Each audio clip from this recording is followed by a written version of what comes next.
Today we are on Lake Kissimmee. In the last few years, the FWC has inundated this lake with so much poison, they have managed to kill off most of the native vegetation. In April of this year, the FWC started another 2-week spray campaign on the northern end of this lake. The targeted species was water lettuce, but as always, it was mixed in with the very important spatterdock.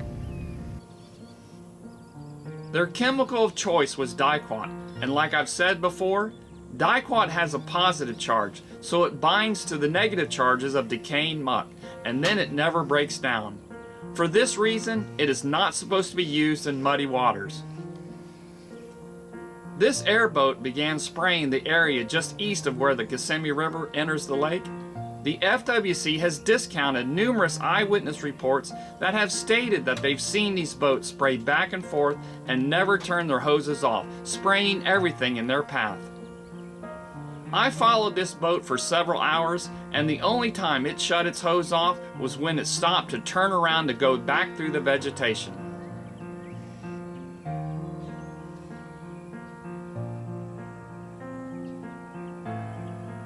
Just imagine 8 hours a day, 5 days a week, and that's just one boat.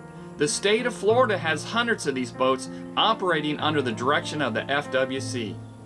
You probably had one spraying poison in your neighborhood pond.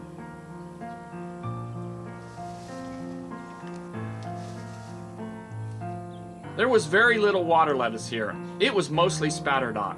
There wasn't any attempt to target just the water lettuce. Instead, they just showered all the plants with poison.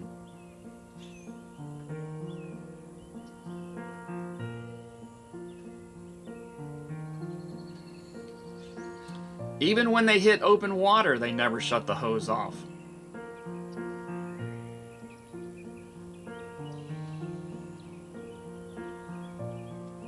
Water lettuce is a much smaller plant, and it floats under all these big spatterdock leaves. Most of this poison is not even getting to the targeted plant because the spatterdock is acting like giant umbrellas.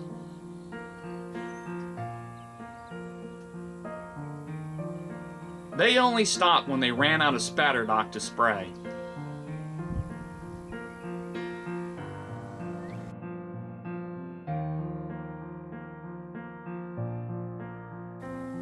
The northern part of Lake Kissimmee is full of these small islands that birds use to nest on. Birds love these islands because there isn't any predators like raccoons, possums, or foxes to steal their eggs. Check out this spray boat as it blasts this island. You can see a limpkin and her baby run for their lives.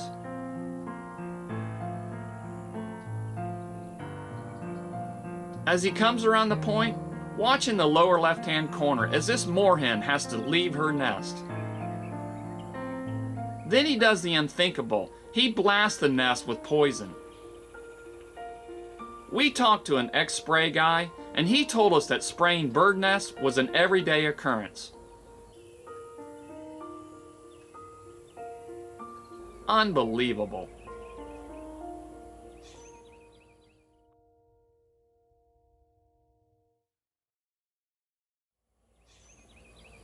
I returned 3 days later with my good friend Scott Wilson, who knows this lake better than anyone.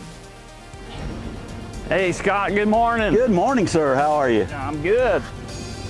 Where are we going today? Well, we're going to head to an area that we're taking a good guess of where they're going to be on the spray schedule, but we're going to a place that's always traditionally been called the Eagle's Nest.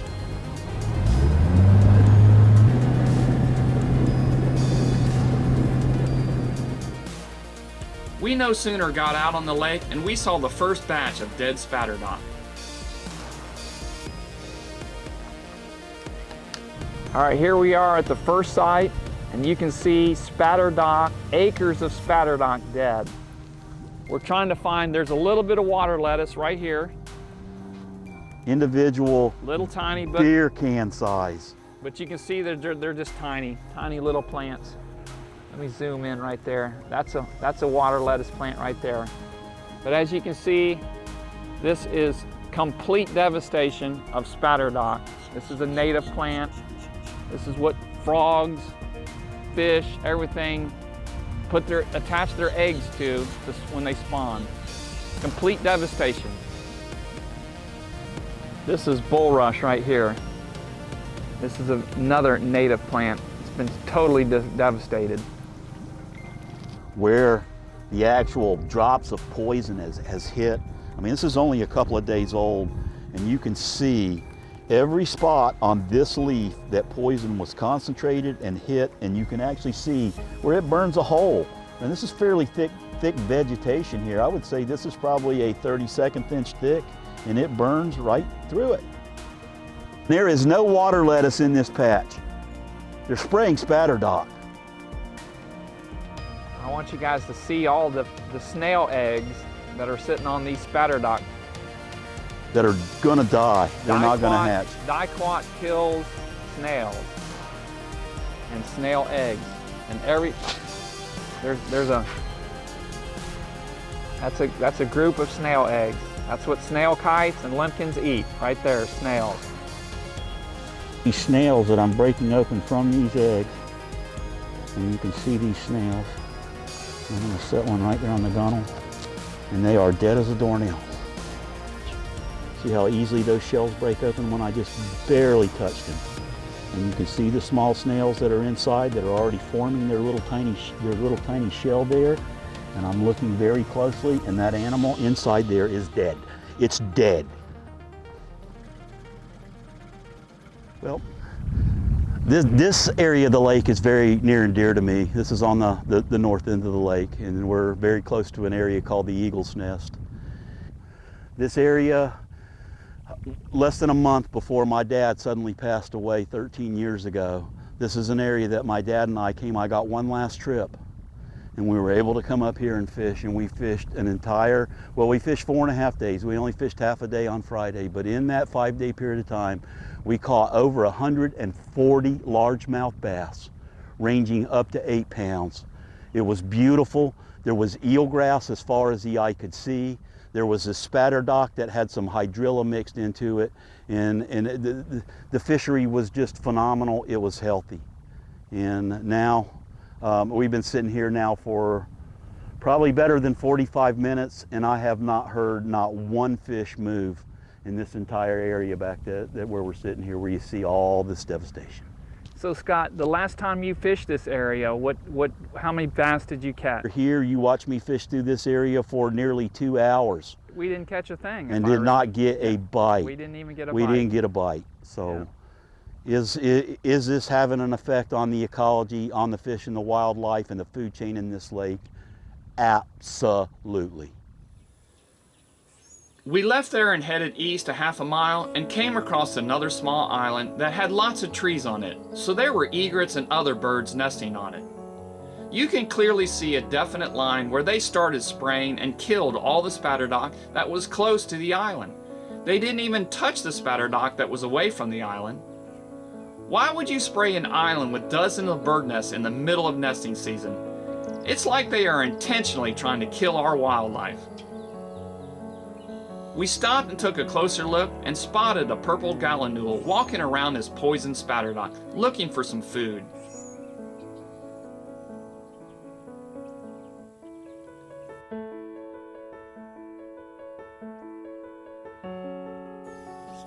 These beautiful birds eat aquatic plants. This is a different bird enjoying a plant that hasn't been poisoned. On to the next small island. It was just a quarter of a mile away. We shot this video of the island 3 days before. Today we see that they sprayed the entire perimeter of this island. There was a limpkin picking through these dead plants, not having a clue that they were just poison. I'm sure she had babies to feed as well. The next island was just a few hundred yards away, and we also shot video of it 3 days before. Just look at the dead plants around this island. Great blue herons are very territorial and considered the king of the birds on any marshland. Look at this king as it tries to figure out what just happened to his once pristine territory. Scott had one more place he wanted to show me, and that was Grassy Island.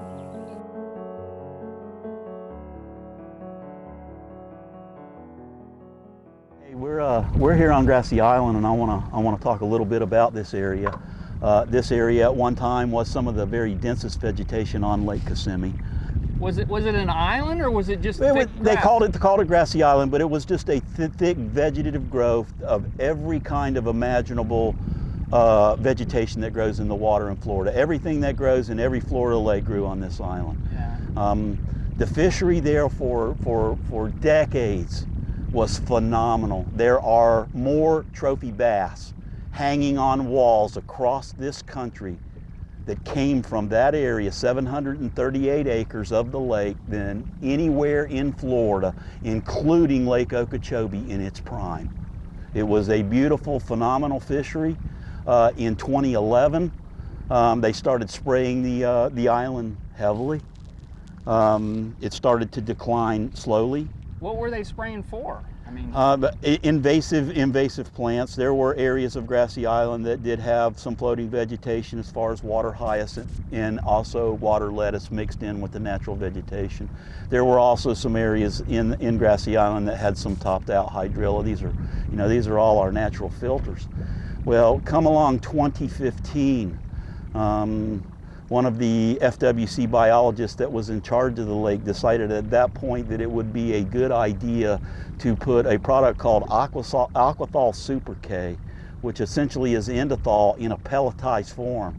And they drop these pellets from helicopters and they spread them from airboats, and you found now documentation before and after, and that 738 acres disappeared more. It is open water. We're here. It's we're gone. Here right now. It's gone. And for you to tell me that there used to be an island here is unbelievable, because there's nothing here but just some sparse grass here and there.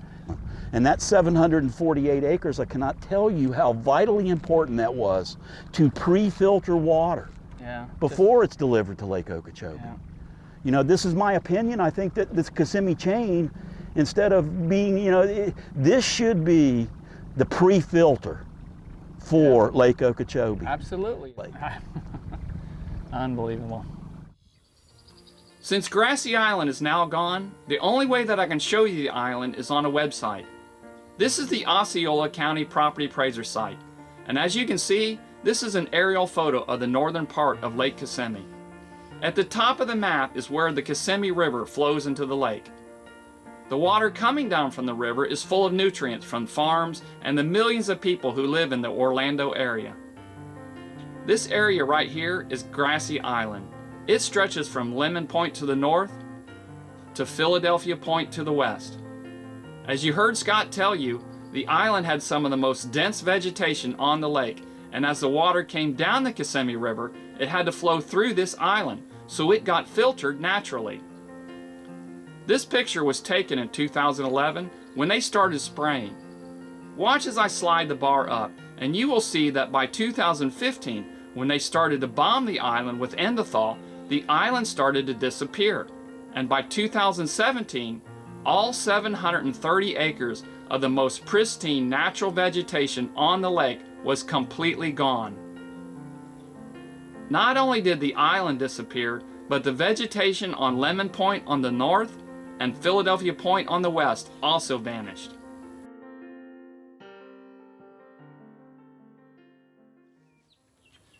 Mother Nature put this island here, and the FWC completely destroyed it.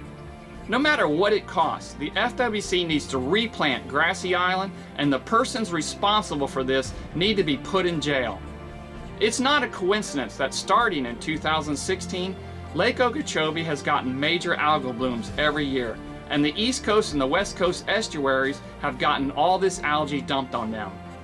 Without the vegetation on the Kissimmee chain of lakes to filter out the water coming from Orlando, we will see bigger and bigger algal blooms every year on Lake Okeechobee. The only way that we can stop this destruction is to get new leadership at the FWC that will listen to the scientists that have been begging them to stop this spraying. I'm going to ask you once again to call Governor DeSantis and tell him to replace the current board at the FWC.